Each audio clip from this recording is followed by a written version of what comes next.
Pomaže Bog, braći i sestre. Jako mi je drago zbog velikog broja poruka i podrške, ali mi je žao što ne mogu stići svima da odgovorim, tako da ću na svakih 5 do 7 dana objavljivati video od nekoliko minuta, kako bi znali gdje sam, kako sam i sve ostalo. Evo ga. Opa!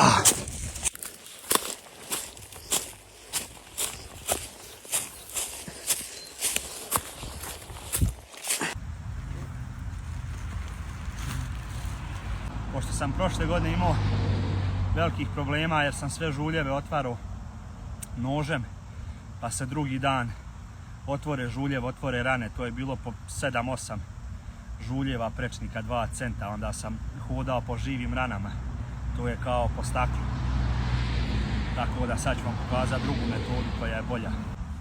Uzme se igla i konac i igla i konac se provuku, prvo se natope u jod i onda se igla i konac zajedno provuku kroz žulj, ostavi se sa obe strane po cent da viri, osjeća se konac i tako konac ostane sa obe strane i sva voda iz žulja na taj način kroz konac izlazi i ne da da se otvori žulj, da se napravi rana.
Danas sam stigao u Gračanicu, tačnije u Terme Ozren i vjerovatno ću sutra morati odmoriti jer imam prejake upale i previše žuljeva, a i čitav dan sam na kiši, tako da osjećam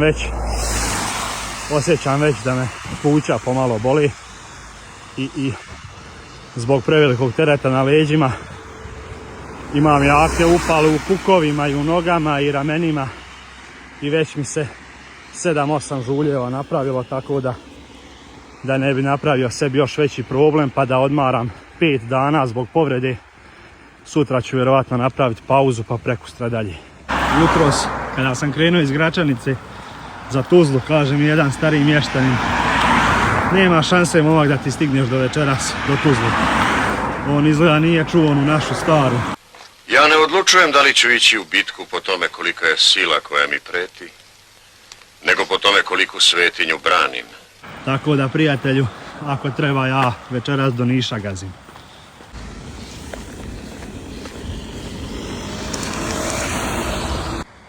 I htio bih da se zahvalim svim sponzorima koji su donirali sredstva za troškove puta i štampariji Speed Grap iz Čelinca koja je donirala majice i naravno svim prijateljima i mještanima koji su na dan polaska ispred hrama učestvovali u donaciji.